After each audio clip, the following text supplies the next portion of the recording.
Hi, y'all. Happy Tuesday. I had to loop that since we have all of the new assets. I haven't practiced using them. So that's why now it's going to look a mess a little bit in the beginning. But it's fine. We haven't done a YouTube live stream in a hot second. So I'm happy to see y'all. I'm happy to see y'all because the word of the day is consequences. So this is a great reason to do a live stream. Okay, now I have the audio on because I just realized I didn't have the audio on. Anyways, how's y'all's Tuesday going? I have some water. We are going to be talking about the Sean Diddy Combs indictment, as well as what happened in his bail hearing, because that also came out. I was waiting for that as I was doing my makeup, so that way we could cover all of that, as well as the things that his lawyer thought was appropriate to put in his bail request, including putting up the passport of his toddler. Yeah, bad parenting all around, awful parenting. But we're going to get into it from the beginning. Okay, so this is going to be our agenda. Let me make this a little bit bigger. We are going to talk about the indictment, the 3 counts, specifically what is conspiracy to racketeering, as well as trafficking. Because this is live, I won't have an chance to edit out certain words. So I'm just going to try to talk around certain words. But as usual, I will provide evidence on the screen, as well as the indictment for the most part. There was, hopefully you were able to catch it.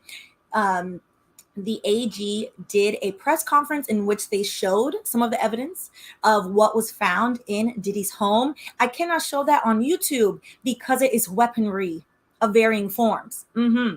Then we are going to talk about the defense letter for release, as well as the outcome of that bail hearing, because somebody is not going back to the Hyatt. All right, so let's get into it. So the first thing, because I'm late to this, which means we're going to be late to Patreon.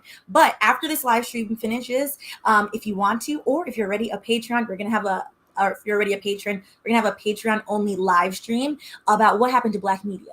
Why are the men with podcast mics everywhere, and particularly why this is specifically egregious when it comes to like an election cycle, because lots of mis and disinformation is running around. So we're going to talk about that over on Patreon whenever this finishes. So hopefully by 6. Hopefully I'm not like super late.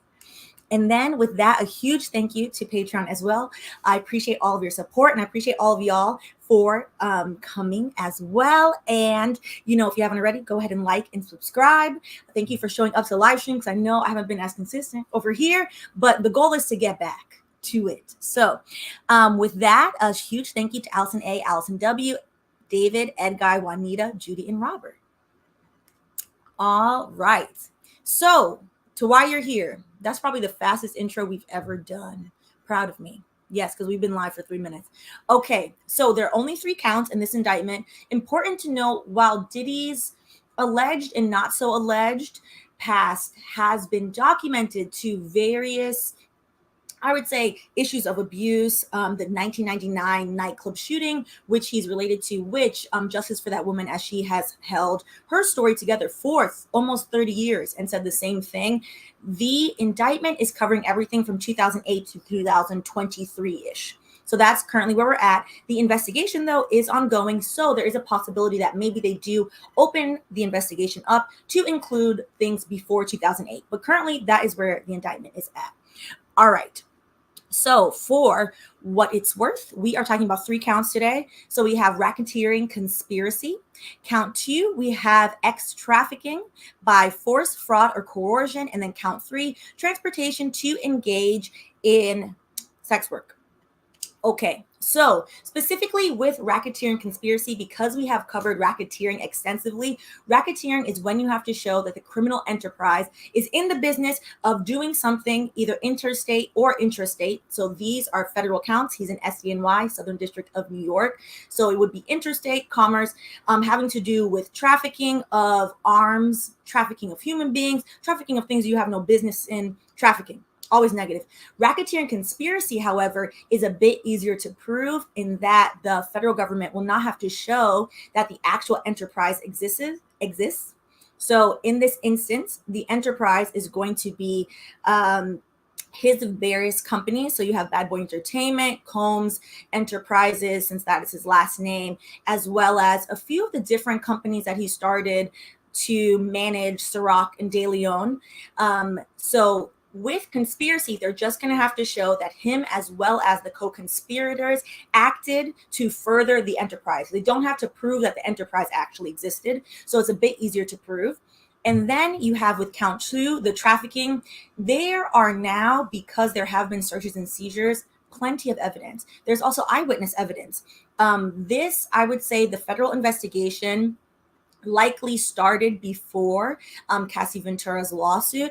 However, in terms of collecting evidence, however, her lawsuit definitely has kicked that up in terms of there are now numerous lawsuits. A few other lawsuits came to light in the past 2 weeks that we haven't covered yet. So Dawn Richards, who is a former member of Danity Kane, she came forward stating that unfortunately she alleged abuse as well as witnessing abuse. I would guess Aubrey O'Day is probably going to file a lawsuit of her own as well. She has stated for years that she was abused, that she had to sign varying agreements and NDAs stating that she could not talk about it. She has talked around it for many years. She has directly made the claims as well when her NDA did expire. So I think her lawsuit as well is coming. This indictment, this is a criminal indictment. This is federal government indictment. That man is currently in a holding center, a detention center. Also, I have the AC on. Usually I keep it off, but it's hot. So let me know if y'all can hear it. Hopefully y'all can, because I have the mic on now. But let me know and I can turn it off. It's totally fine. So that is currently what's going on right now. And I, for one, since we have been covering this for a year and a half since the first lawsuit came out, am glad that we're finally going to hopefully see some consequences, because lots of times when these things happen, unfortunately, people buy their way out of the situation. We're past that. We're past that at this point. Also, the federal government does not bring charges. They're not state charges. It's SDNY. It's a federal charge. It's a federal crime. The federal government doesn't bring charges unless they have lots and lots and lots of evidence. So let's get into that. All right. So before we get into serious stuff, let me go through the comments real quick. Hey, Kyrie. Hey, Kendron. Thank you. All right. So I want to start with this. Let me make me small so y'all can see this. Because one of the things that has come up as we've covered this on this channel is people wrongfully and very loudly, for some reason, not understanding that when you have been abused, there's also a level of coercion. And that is definitely heightened when your alleged abuser has copious amounts of money, with many people blaming the women victims, blaming the male victims, blaming anybody and everybody except for the alleged perpetrator, which is Sean Diddy Combs. So I thought that this part of the indictment was a great place to start in terms of reiterating that these people have been subjected to varying amounts of extreme violence, which oftentimes is why people wait a certain amount of time to come forward. And that should not hamper anybody's ability to believe them or to understand that none of these allegations are new, that this has been going on, unfortunately, for decades. And it's more, I would say it's more believable to believe these victims than to ever side with this almost alleged billionaire. So this is from the indictment. Combs subjected victims to physical, emotional, and verbal abuse to cause victims to engage in freak-offs, which that was the term that he assigned to these acts of forced sexual abuse. I don't know. I forget which words YouTube doesn't like. So I will try not to say that word too much. And I'll just use abuse to be the general statement of all the types of abuse moving forward for the live stream. So Combs mentioned control over his victims through, among other things, physical violence, promises of career opportunities, granting and threatening to withhold financial support, and by other coercive means, including tracking their whereabouts, dictating the victim's appearance, monitoring their medical records, controlling their housing, and supplying them with controlled substances. During and separate from the freak-offs, Combs, among other things, hit, kicked, threw objects at, and dragged his victims at times by their hair. These assaults, hold on, y'all know I cannot see. Let me make this big. 1 second. Okay, there we go. So I can lean in. These assaults often resulted in injuries that took days or weeks to heal. Combs also threatened victims' careers and livelihoods, including if they resisted participating. Victims believed they could not refuse Combs' demands without risking their financial or job security or without repercussions in the form of physical or emotional abuse. Combs also uses sensitive, embarrassing, and incriminating recordings that he made during these sessions as collateral to ensure the continued obedience and silence of victims. So, some of the evidence that was seized during the property seizures, his home in Miami was raided, as well as his LA home, was there were numerous videos showing with or without consent. Some of the videos, the federal government has reason to believe that the person in the videos did not consent to the video. Those videos detail the abuse, show the violence that is going on. Other things that were found in his home, specifically, which a lot of people have been speaking about this, in or about March 2004, during searches of Combs' residences in Miami, Florida, and LA, law enforcement seized various supplies, including narcotics and more than 1,000 bottles of baby oil and lubricant, which is giving trafficker. Not only did he have that, which is just a wild amount of things to procure from the store, he also had various weaponry.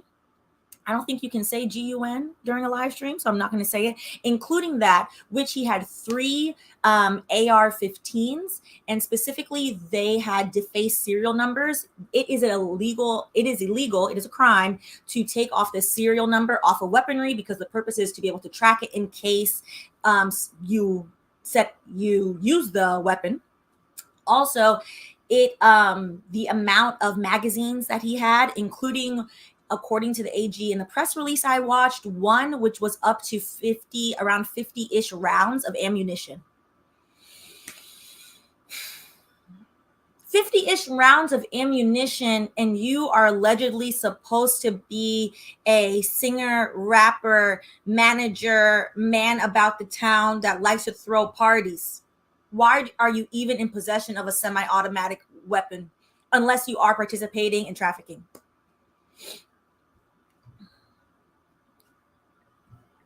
All right.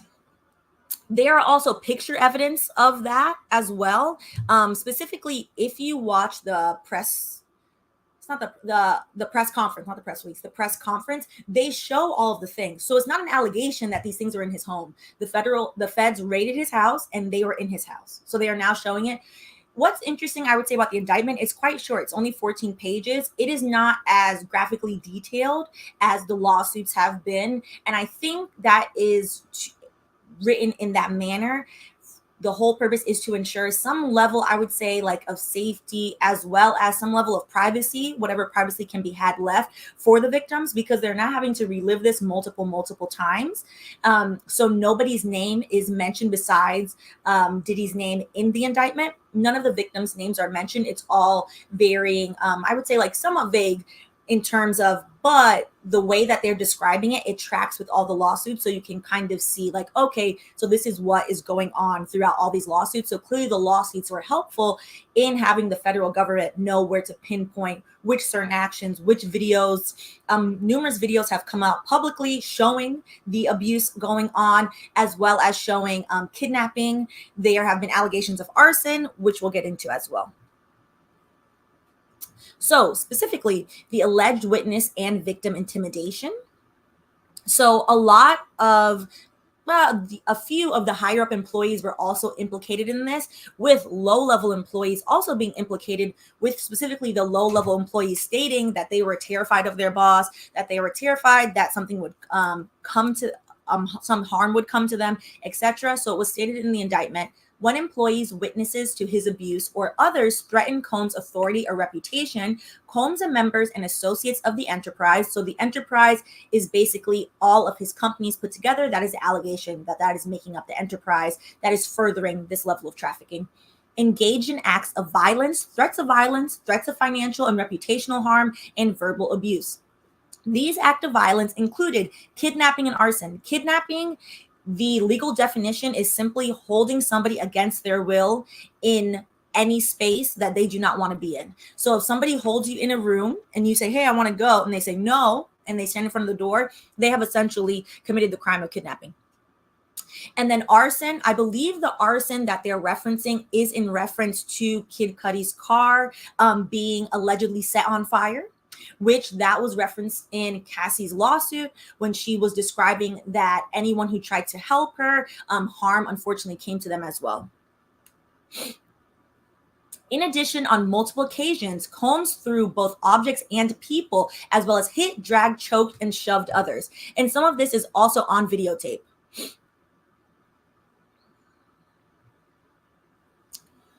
All right. So further in terms of witness intimidation and victim intimidation, when Combs' authority or reputation was threatened by the possibility of negative publicity or legal or law enforcement action against him, including in or about late 2023, following public allegations of Combs' crimes, Combs and members and associates of the enterprise pressured witnesses and victims, including through attempted bribery, to stay silent and not report what they experienced or knew to law enforcement. On phone calls, which the only reason for the federal government to know this happened on phone calls is a witness told them, and most likely they have a recording. Combs and other members and associates of the enterprise, among other things, provided these victims and witnesses with a false narrative of events in an effort to conceal Combs's crime. Combs caused these calls to be recording on at least 2 occasions. While most of these things are allegations, a lot of these allegations are documented. Once you have pictures, you have video recordings, you have voice recordings, at that point, it ceases to be an allegation. Okay. Which will get us to the racketeering now. So, as I was saying earlier, all of this is going to stem from around 2008 and moving forward. Interestingly enough, I do think since the AG insisted, the Attorney General insisted that this is an ongoing and open case, I do think they are going to go back and pull in the 1999 club shooting, which Jennifer Lopez was involved in solely because she was dating him. And then he put his gun in her purse and had her carry it. Trifling. I think that they're probably going to go back into that. I'm not sure why they haven't included it here yet in the indictment, but I think it will be interesting to see how far back and how many decades. It's in New York. I can't remember if it's in Westchester or if it was in the Bronx. There was a fire for a party that he promoted where the allegation was that to keep people inside of the event, he instructed somebody to lock the doors, which unfortunately, it was not a fire, sorry, which unfortunately caused a level of crowd crush. So essentially there were too many people and they were trying to come downstairs and they kind of created a stampeding effect to which a few people actually died. That might come up if they were to go back as well. That's currently not listed. So there are a few other incidences that might also come up in the overall trial. Currently, right now, the indictment, you can always add things to it later on. So they are just sticking with right now, 2008 and forward. Okay. So we've talked about the bribery. We've talked about the arson, etc. And then, so this is from CNN, and this is during, they had the bail hearing, which maybe like about an hour or so ago. And during the bail hearing, one of the states, well, the federal government, so one of the government's arguments as to why he should not be released on bail is that he is currently terrorizing witnesses. And so witnesses, according to one of the prosecutors, witnesses have universally expressed fear of the defendant. So specifically from today, let me make this a little bigger so y'all could see this. So this is, I think, from like an hour and a half ago. So Assistant U.S. Attorney Emily Johnson told the judge today, that the investigation uncovered evidence of Combs allegedly assaulting victims. And then Combs had reached out, according to the assistant U.S. attorney, Combs had reached out to some victims, according to Johnson, after Dawn Richard, a former member of music group Danity Kane, filed her lawsuit on September 10th. Combs reached out to another member of the band who publicly denied the allegations 3 days later. So this is the allegation. There probably are, if we're going to reference back to the indictment, there may be recordings of this. Johnson said Combs called and texted that other woman 58 times in 4 days. Calling somebody to threaten them 58 times in 4 days is clear-cut witness intimidation, is clear-cut harassment, and particularly because the person then, because they were frightened, according to the prosecutor, went forward and said, okay, you know what? It didn't happen. I don't know what anyone's talking about. None of this is true. All right. So Richard also has accused Combs. So this is Dawn Richard in her civil lawsuit of sexual harassment, battery, false imprisonment, which false imprisonment is the civil claim for kidnapping, among other allegations. And then, according to Johnson, Combs also reached out to a different victim after she filed a lawsuit in November. Combs tried to contact that person twice a day over 3 days. In a recorded call, Combs urged the victim, who was financially dependent on him, to say she willingly engaged in sex acts. So all of that led to what I'm going to just tell you from now, that he got his bail denied. But before he got his bail denied about an hour and a half ago, his defense attorney did show the judge a letter for his release. And in that letter, there were stipulations stating, well, my client has gone above and beyond to be cooperative. My client is not a flight risk. He's definitely a flight risk. My client is doing all these wonderful things. So the lawyer for Diddy said the first thing the court should know is that when it became apparent to his counsel that Mr. Combs would at some point soon be formally charged, he did something extraordinary. Now, lawyers, we like to use superfluous language sometimes, but this is a little bit wild. It's a little bit wild to say your client, who is alleged and accused of being a trafficker, is doing something extraordinary by simply showing up to get arrested. He left his home in Miami and traveled to New York, the very location of the prosecutors and agents investigating him. Through counsel, Mr. Combs promptly told the government that he had voluntarily come to New York, offered to tell them specifically where he was. They would have found him anyway. He was staying for the past 2 weeks at the Hyatt. So the money is looking a bit funny over there. Authorized his lawyers to tell the government his location and offered to self-surrender. The government effected an arrest last evening. This we know is the government's right. However, that he traveled to New York to self-surrender is among something the court should consider. I don't think his team really thought that he was going to get arrested, for what it's worth. This is a convenient excuse to pretend that, oh yeah, he was doing the right thing. They could have arrested him in Miami. They didn't need to arrest him in New York. So this was, the defense wanted to propose this in exchange for him to be out on bond, a $50,000 bond, which I know that sounds extremely low, because it is. And the reason why they even offered this very low bond is because they put up the equity of his house, which is on Star Island. The house is appraised for $48 million. He also, according to some real estate outlets, has been trying to sell the house. The defense lawyer instead took the spin of, well, he was actually trying to pay off the house so that way he could use it as collateral because we knew you guys were going to do this. That's interesting. That's real interesting. He also put up the equity, secured by the equity of Mr. Combs' mother's home. So, which it is also on various outlets are alleging that he has sold the mother's home. So the equity in that home, he also put up as collateral. They then, to make the judge feel better, were going to have his mother, his sister, the mother of his oldest daughter, and his 3 adult sons also sign a letter stating that, yes, he's not going to leave as well. Also, they were agreeing to the obvious, stating that, his travel would be restricted to the Southern District of Florida and the Southern District of New York to attend court, etc.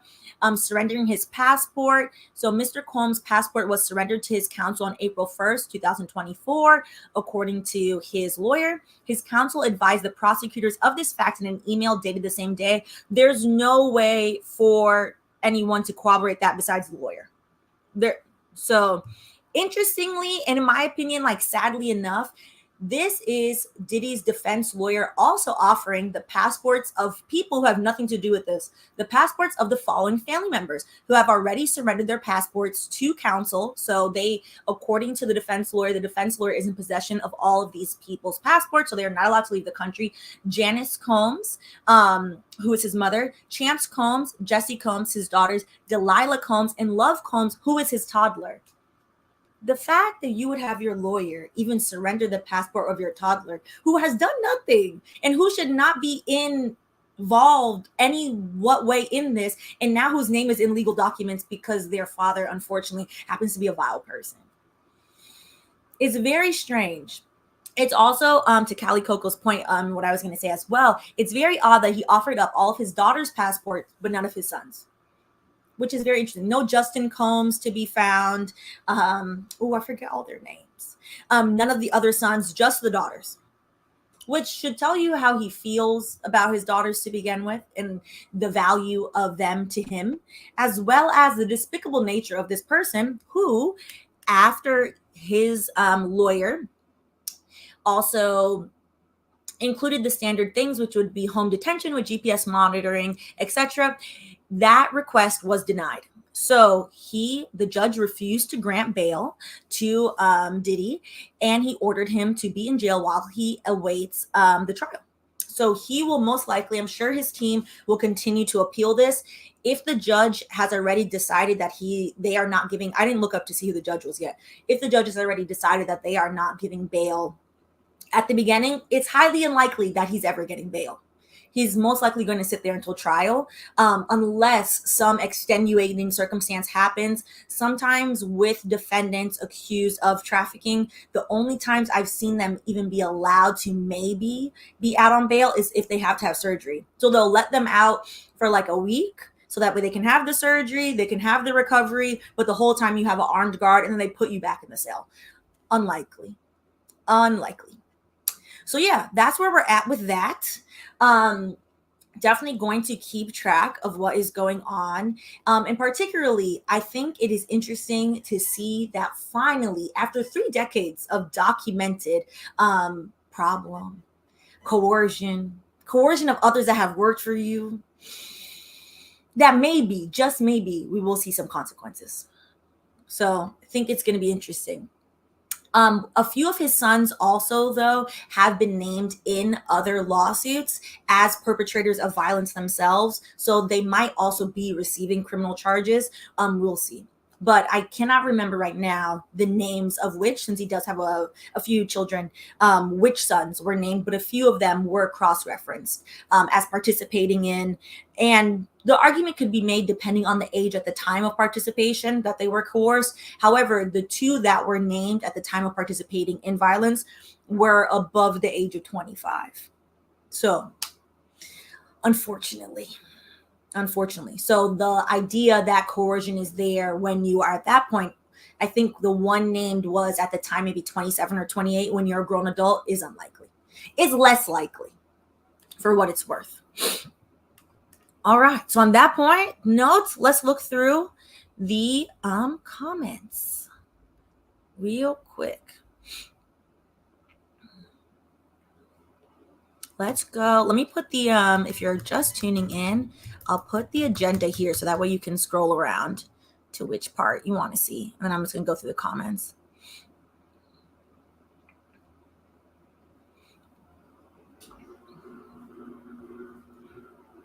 Essentially, yes. So RICO and racketeering are usually used interchangeably. The AG himself, during the press conference, said RICO. He's getting charged with racketeering conspiracy. So not necessarily, you don't have to show the actual enterprise is happening. You just have to show they conspired to form an enterprise to do the racketeering. So thank you. These are from, I just got them. Wait, they're right here. From Khoi, Khoi. And you can do them like a bunch of different ways, which is fun. So they go like this. So you can do them all the way out, or you can, so I have them like this so that wouldn't get stuck in my hair. But yeah, so they go all the way out or all the way in or half and half. So they're fun. All right. Let's see. Okay, I'm not super late for YouTube. I mean, we're on YouTube for Patreon, so that's good. Okay, good. Yes, I'm Candron. I'm surprised Aubrey didn't file before Dawn because she's been tired of him for a long, long time. I think because Aubrey's such an interesting person, I think she's going to file last. I think because she's the only one who for all these years has either, like when she was under her NDA, where she's like quietly hinted at it, and then once her NDA expired and she was like very vocal about the abuse, I think she is waiting to be like, you know what, all these years I've suffered, I think she wants to file last, which I understand. I think they'll all definitely be at the trial. I think that's definitely going to happen. All right. So on that note, I figured this would be a quick one. One of the things that we haven't done that will definitely illuminate the criminal charges, because basically what the federal government is doing is they are not using, but they are essentially cooperating the lawsuit by also adding certain details from these various lawsuits into the indictment. I have not read Don Richards' lawsuit yet, as well as the individual who successfully, because Diddy did it, or Diddy's lawyers didn't show up, who successfully received a default judgment. I haven't read those yet. Honestly, they're very hard reads. Reading the Cassie one, as well as the producer, I'm forgetting his name right now, they're rightfully so very hard reads in terms of is very gruesome and detailed information.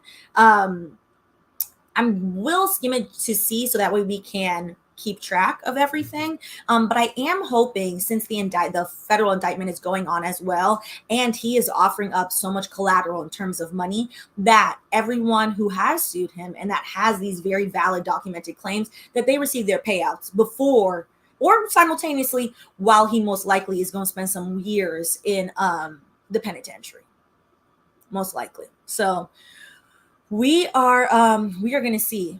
We are going to see. Yeah, I felt like the picture was very fitting. The picture of him. But yes.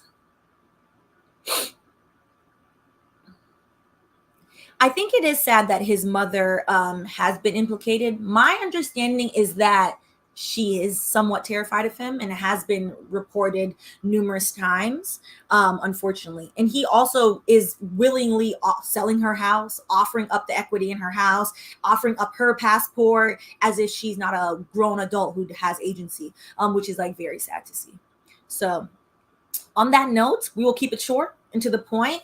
And when we get the next piece of information, I'm not sure if this trial would be public given the sensitive nature of all the victims. But if it is, and if that's what the victims want, then maybe we can, keep up with it and cover it as well. Because I think that maybe one of, if one could say, positive things that will come out of this is more people coming forward, because it's not like this man was attending all white parties by himself. It's not like all these people are acting alone. It's not like all of these alleged entertainment billionaires are these wonderful bosses, like they're all paying their employees well, that they're treating their employees well. There's varying levels of abuse all up and throughout hip hop. And, the only way it's ever going to get better is if people receive their consequences. So here's to hoping that more people receive their consequences.